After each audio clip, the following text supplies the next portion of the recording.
ಹ್ಮ್ ಆಯ್ತಾ. Hmm hmm hmm so they want to lead the Islamic countries. ಹೌದು so it was a Islamic bomb. ಹೌದು ಯಾವಾಗ Islam bomb ಅವರಿಗೆ ಸಿಕ್ತು, hmm Islam so they wanted to the leadership. Hmm so ಹಾಗಾಗಿ they started this terrorism. So hmm they hmm started exporting terrorist.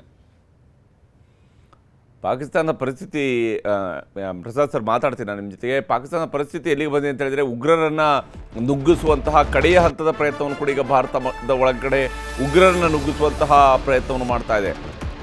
ಯಾವಾಗ ಉಗ್ರ ಶಿಬಿರಗಳನ್ನು ಭಾರತ ಅಲ್ಲಿ ಹೋಗಿ ಉಡಾಯಿಸಿ ಆ ಉಗ್ರ ಶಿಬಿರಗಳಲ್ಲಿ ಇರ್ತಕ್ಕಂಥವರನ್ನು ನರಕಕ್ಕೆ ತಳ್ಳಿತು, ಸ್ವರ್ಗದ ಆಸೆಯನ್ನು ಸೇರುವಂಥ ಆಸೆಯೊಂದಿಗೆ ಅವರು ಭಾರತದ ಗಡಿಯ ಕಡೆಗೆ ಬಂದಿದ್ದಾರೆ.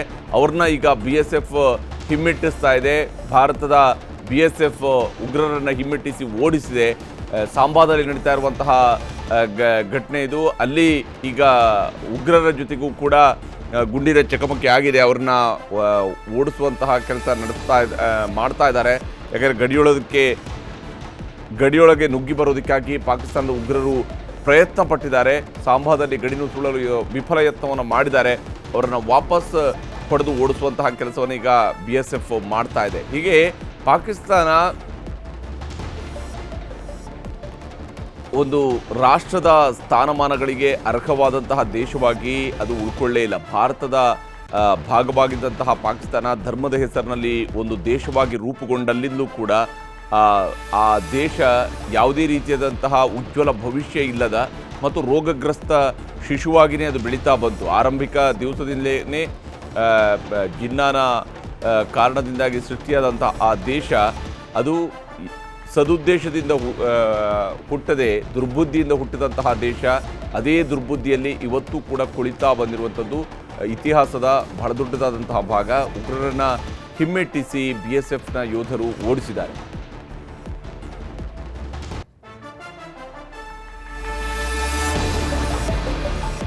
ಪ್ರಸಾದ್ ಸರ್, ಇಲ್ಲಿ ಈ ಹಂತದಲ್ಲೂ ಕೂಡ ನೋಡಿ ಉಗ್ರರನ್ನು ನುಗ್ಗಿಸುವಂತಹ ಪ್ರಯತ್ನವನ್ನು ಮಾಡ್ತಾ ಇದ್ದಾರೆ ಅಂತ ಹೇಳಿದರೆ ಡೆಸ್ಪರೇಟ್, ಅದು ಅದರ ಹೈ ಲೆವೆಲನ್ನು ಮೀರಿ ಮೇಲಕ್ಕೆ ಹೋಗಿದೆ. ಅದಕ್ಕೆ ಇನ್ನೇನು ಕಾಣ್ತಾ ಇಲ್ಲ, ಏನಾದರೂ ಮಾಡೋಣ ಅನ್ನುವಂಥ ರೀತಿಗೆ ಬಂದಿದ್ದಾರೆ ಅಂತ. ಅದು ಉಗ್ರರು ಅಂತಂದ್ರೆ ಅವ್ರಿಗೆ ನೋಡಿ ಸ್ಲೀಪರ್ ಸೆಲ್ಸ್ ಅಂತ ಹೇಳಿ ನಮ್ಮ ದೇಶದಲ್ಲಿ ಇದೆ, ಸ್ಲೀಪರ್ ಸೆಲ್ಸ್.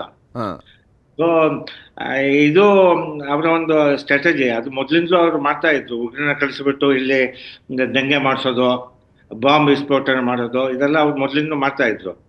ಸೊ ಅದೇ ಒಂದು ಕಾರ್ಯಕ್ರಮವನ್ನ ನಮ್ಮ ಬೆಂಗಾಲ್ ಬಾರ್ಡರ್ ನಲ್ಲೂ ಕೂಡ ಮಾಡ್ಲಿಕ್ಕೆ ಅವರು ಪ್ರಯತ್ನ ಪಡ್ತಾ ಇದ್ದಾರೆ. ಈಗ ಬೆಂಗಾಲ್ ಬಾರ್ಡರ್ ನಲ್ಲೂ ಕೂಡ ನಾವು ಹೈ ಅಲರ್ಟ್ ನಲ್ಲಿ ಇದ್ದೇವೆ. ಆಯ್ತಾ. ಈ ಪರಿಸ್ಥಿತಿಯಲ್ಲಿ ಅವರಿಗೆ ಯಶಸ್ಸಾಗೋದಿಲ್ಲ ಅಷ್ಟೇ.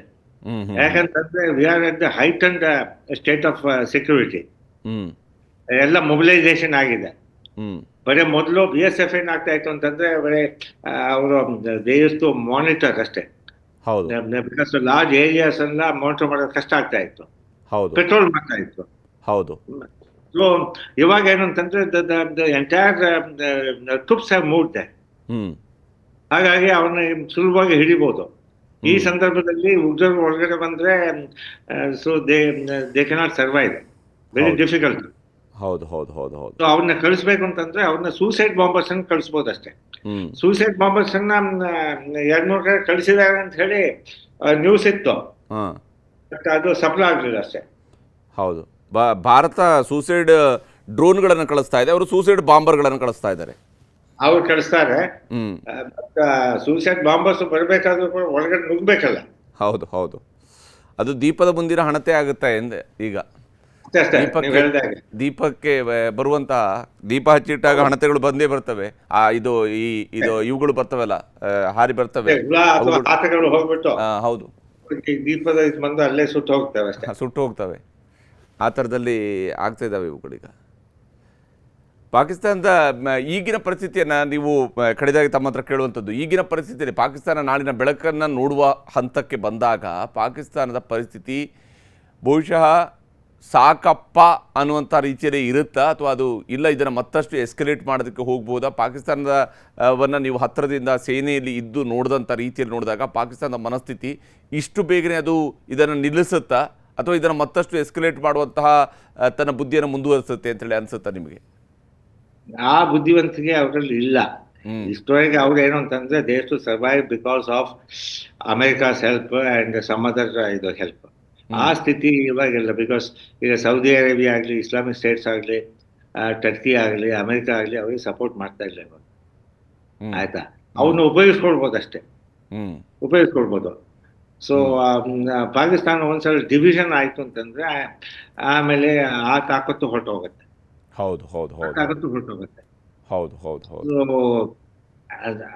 ಹಾಗೆ ಅವರು ಒಂದು ದೇಶ ಅಂತ ಹೇಳಿ ಉಳ್ಲಿಕ್ಕಿಲ್ಲ, ಒಂದು ಪಂಜಾಬ್ ಪ್ರಾವಿನ್ಸ್ ಆಗಿ ಒಂದು ಸಣ್ಣ ಒಂದು ಜನಾಂಗ ರೂಪದಲ್ಲಿ ಇರ್ಬೋದು. ದೇ ಬಿಕಮ್ ಯಾವ ರೀತಿಯಲ್ಲಿ ನಾವು ಆಫ್ರಿಕಾದಲ್ಲಿ ನೋಡ್ತಾ ಇದ್ದೇವೆ ನೋಡಿ. ಹೌದೌದು, ಯುದ್ಧ ಆಗ್ತಾ ಇರುತ್ತೆ ಸುಡಾನ್ ಇರಾನ್ ಅಲ್ಲಿ, ಯಾವ ರೀತಿ ಅದೇ ತರ ಅಲ್ಲಿ ಏನಾದ್ರೂ ಇಂಟರ್ನಲ್ ಟರ್ಮಲ್ಸ್ ಆಗ್ತಾ ಇರುತ್ತೆ ಅಧಿಕಾರಕ್ಕೋಸ್ಕರ. ಬಟ್ ಒಂದು ಪ್ರಾಸ್ಪರಸ್ ಸ್ಟೇಟ್, ಒಂದು ಮಾಡೆಲ್ ಸ್ಟೇಟ್ ಆಗೋದು ಕಷ್ಟ ಅಂತ ನನಗೆ ಅನ್ಸುತ್ತೆ, unless they change the mind set. So ಒಂದು ಸಹಬಾಳ್ವೆಯಿಂದ ಜೀವನ ಮಾಡಬೇಕು ಅಂತ ಹೇಳಿ ಅವ್ರಿಗೆ ಬುದ್ಧಿ ಬಂದು ಅಲ್ಲ, ಆ ಮೈಂಡ್ ಸೆಟ್ ಬರೋದಕ್ಕೆ ಸಾಧ್ಯ ಇದೆಯಾ ಅಂತ. ಯಾಕಂದ್ರೆ ಅಲ್ಲಿ ಆ ಸ್ಟೇಟ್ನಲ್ಲಿ ಯಾವತ್ತೂ ಕೂಡ ಒಂದು ಕಡೆಯಲ್ಲಿ ಅತಿ ಶ್ರೀಮಂತರ ಮತ್ತು ಅಧಿಕಾರಶಾಹಿಗಳ ಒಂದು ದೇಶ, ಮತ್ತಿನ್ನೊಂದು ಅತಿ ಬಡವರು ಮತ್ತು ಅವರನ್ನು ನಂಬಿಸುವಂತಹ ಮೂಲಭೂತವಾದಿಗಳ ದೇಶ. ಯಾಕಂದರೆ ಮೂಲಭೂತವಾದಿಗಳು ಅಲ್ಲಿಯ ಬಡವರನ್ನು ಇಟ್ಕೊಂಡು ಆಡಿಸ್ತಾ ಇದ್ದಾರೆ, ಅಲ್ಲಿ ಶ್ರೀಮಂತರುಗಳು ಅವರದ್ದೇ ಬೇಕಾದಂತಹ ಲೋಕದಲ್ಲಿ ತಿರುಗಾಡ್ತಾ ಇದ್ದಾರೆ. ಅದು ಈ ಒಂದು ದುಸ್ಥಿತಿಗೆ ಬರ್ಲಿಕ್ಕೆ ಕಾರಣ ನಾನು ನಿಮಗೆ ಮೊದಲೇ ಹೇಳಿದಾಗೆ ನಮ್ಮ ಭಾರತ ದೇಶವು ಅದಕ್ಕೆ ಒಂದು ಕಾರಣ. So we can change our neighbours ಅಂತ ನಾವು ಮೊದಲೇ ಹೇಳ್ತಾ ಇದ್ವು. ಹೌದು, ಆದ್ರೆ he is the weakest neighbour. That neighbour should have thought about it. ಹೌದು ಹೌದು, ನಮ್ಮ ಭಾರತದ ಜೊತೆಯಲ್ಲಿ ಒಳ್ಳೆ ಅವರಿಗೆ ಒಂದು ಫ್ರೆಂಡ್ಶಿಪ್ ಬೇಕು, ಸಂಪರ್ಕ ಬೇಕು. ದೇ ಶುಡ್ ನಾಟ್ ಟೇಕ್ ಒಂದು ಸಿವಿಲೈಸೇಷನ್ ಅಗೇನ್ಸ್ಟ್ ಇದು ಅಂತ ಹೇಳಿ. ಅದೇ ಅವ್ರು ದೊಡ್ಡ ಒಂದು ತಪ್ಪು ಮಾಡಿದ್ರು. ಅದೇ ಅಲ್ವಾ ಅವರ ಸೇನಾ ಮುಖ್ಯಸ್ಥ ಏನ್ ಹೇಳಿದ್ರು ಅಂತಂದ್ರೆ, Hindus Muslims cannot live together, they are separate. So ಅವ್ರ ಏಮ್ ಟು ಎಲಿಮಿನೇಟ್ ಹಿಂದೂಸ್ ಅಂತ ಹೇಳಿ. ಸೊ ಅವರ ಉದ್ದೇಶ ಆ ಥರ ಇತ್ತು. That is that national objective. ಯಾವಾಗ ಆ ಆಬ್ಜೆಕ್ಟಿವ್ ಇದ್ದಾಗ ಸಹಬಾಳ್ವೆಯಲ್ಲಿ ಸಾಧ್ಯವೇ ಇಲ್ಲ. ಹೌದು. ಸೊ ಅವರು ಸರ್ವೈವ್ ಆಗ್ಬೇಕು ಅಂತಂದ್ರೆ they have to have friendship with India. ಹೌದು, ಆಯ್ತಾ. So they can not threat India. ಆಮೇಲೆ ನಮ್ಮ India, they are lucky that they have a friends like India. ನಾವು ಹೇಳ್ತಾ ಇರೋದು ನೇಬರ್ಸ್ ಲೈಕ್ ಇಂಡಿಯಾ. ಹೌದು. ನಾವು ಅಂತಂದ್ರೆ ಇಷ್ಟವರೆಗೆ we were never been offensive. ಹೌದು. ವಾಜಪೇಯಿ ಅವರ ಕಾಲದಲ್ಲಿ ಸುವರ್ಣ ಮಹೋತ್ಸವದ ಹೆಸರಿನಲ್ಲಿ ಬಸ್ಸಿನ ಮೂಲಕವಾಗಿ ಕೂಡ ಹೋಗುವಂತ, ಬಹುಶಃ ಆ ರೀತಿಯಾಗಿ ಅವರನ್ನು ನಡೆಸ್ಕೊಳ್ಳುವಂತ ಅಷ್ಟು ಗೌರವವನ್ನು ಆ ದೇಶಕ್ಕೆ ಕೊಡಿಸೋದಕ್ಕೆ ಸಾಧ್ಯನೇ ಇರಲಿಲ್ಲ. ಅದನ್ನು ಕೊಟ್ಟಾಯ್ತು, ಅದನ್ನು ಬದುಕಿಸ್ಕೊಳ್ಳಿಲ್ಲ ಅದು ಅಷ್ಟೇ. ಅಟಲ್ ಬಿಹಾರಿ ವಾಜಪೇಯಿ ಲಾಹೋರ್ ಯಾತ್ರೆ ಮಾಡಿದ್ದ, ಮರುದಿವಸ ಇಲ್ಲಿ ಕಾರ್ಗಿಲ್ ಅಟ್ಯಾಕ್ ಆಯ್ತು. ನಾನು ಹೇಳ್ತಾ ಇರೋದು. ಸೊ ಯಾವಾಗಲೂ ಅಷ್ಟೇ ಅವರು ಚೂರಿ ಹಾಕಿದ್ದಾರೆ ಹಿಂದಿಂದ. ಹೌದು ಹೌದು. So is not a trustworthy neighbour. ಹೌದು. So they can survive provided the change ಅಷ್ಟೇ. ಬಟ್ ಇತಿಹಾಸದಲ್ಲಿ ಯಾವತ್ತೂ ಚೇಂಜ್ ಆಗ್ತೀವಿ ಅಂದ್ಕೊಂಡು 1971 ವಾರಲ್ಲೂ ಕೂಡ ಇದು ಅಡ್ಡ ಬಿದ್ದು ಕೇಳಿಕೊಂಡು ಬದುಕಿ ಉಳಿದಂಥವ್ರು ಕೂಡ ನಂತರ ಅದನ್ನೇನು ಸುಧಾರಿಸ್ಕೊಳ್ಳಿಲ್ಲ ಆ ದೇಶ. 65 ಆದಂತ ನಂತರ ಸುಧಾರಿಸ್ಕೊಳ್ಳಿಲ್ಲ ಆ ದೇಶ. ಸೊ ಅವ್ರು ಯೋಚನೆ ಮಾಡಿದ್ರು, so we will you are a mighty nation, ನಿಮ್ಮನ್ನು 1000 ಖರ್ಚು ಮಾಡಿ 1000 ಇದರಿಂದ ನಾವು ರಕ್ತವನ್ನ ಯಾವ ರೀತಿಯಲ್ಲಿ ಜಿಗಣೆ ಹೀರ್ಕೊಳ್ತದೋ ಆ ರೀತಿ ನಿಮ್ಮನ್ನು ಹೀರ್ಕೊಂಡು ನಾವು ವಿ ವಿಲ್ ಡಿಸ್ಟ್ರಾಯ್ ಇಂಡಿಯಾ ಅಂತ ಹೇಳಿ ಅವರ ಪಾಲಿಸಿ ಆಗಿತ್ತು. 1000 ಖರ್ಚು 1000 ಬ್ರೀಡ್ಸ್ ಮಾಡ್ತೀವಿ ಅಂತ ಹೇಳಿ. ಹೌದು. ಅದಕ್ಕೆ ಇಲ್ಲಿ ಟೆರರಿಸ್ಟ್ ಅಟ್ಯಾಕ್ಸ್, ಇಂಟರ್ನಲ್ ಕಾನ್ಫ್ಲಿಕ್ಟ್ಸ್ ತರೋದು, ಗಲಭೆ ಮಾಡ್ತಾ ಇದ್ದದ್ದು ಅವರು. ಸೊ ಆ ಪಾಲಿಸಿ ಯಾವಾಗ ಬಂತು, ಸೊ ಅದೇ ಅವರಿಗೆ ಇವಾಗ ಒಂದು ಕಠಿಣ ಪರಿಸ್ಥಿತಿಗೆ ತಗೊಂಡು ಹೋಗಿದೆ. It has become a poison for them ಅಷ್ಟೇ. Yes yes yes. ಧನ್ಯವಾದ ಲೆಫ್ಟಿನೆಂಟ್ ಜನರಲ್ ಪ್ರಸಾದ್ ಸರ್, ಇಷ್ಟೊತ್ತು ನಮ್ಮ ಜೊತೆಗೆ ಜಾಯ್ನ್ ಆಗಿ ತಮ್ಮ ಅಭಿಪ್ರಾಯಗಳನ್ನು ಶೇರ್ ಮಾಡ್ಕೊಂಡಿದ್ದಕ್ಕಾಗಿ ನಮ್ಮ ಎಲ್ರಿಗೂ ಕೂಡ ಬಹಳಷ್ಟು ತಮ್ಮ ಅನುಭವಗಳನ್ನು ತಮ್ಮ ಜ್ಞಾನವನ್ನು ಹಂಚಿಕೊಂಡಿದ್ದಕ್ಕಾಗಿ ಧನ್ಯವಾದ. ನಮ್ಮ ಜೊತೆಗೆ ಜಾಯ್ನ್ ಆಗಿದ್ದಕ್ಕಾಗಿ ಮತ್ತೆ ಮಾತನಾಡ್ತೀನಿ ನಾಳೆ ಬೆಳಿಗ್ಗೆ, ಮತ್ತೆ ನಿಮ್ಮ ಜೊತೆಗೆ ಬೆಳಗಿನ ನಾವೆಲ್ಲರೂ ಮಾತಾಡ್ತೀನಿ. ನಾವು ಎಸ್, ಈ ಸಂದರ್ಭದಲ್ಲಿ ನಮ್ಮ ದೇಶಕ್ಕೆ ನಮ್ಮ ಸೈನ್ಯಕ್ಕೆ ಯಶಸ್ಸಾಗಬೇಕು ಹೌದು ಅಂತ ಹೇಳಿ ನಮ್ಮ ಹಾರೈಕೆ.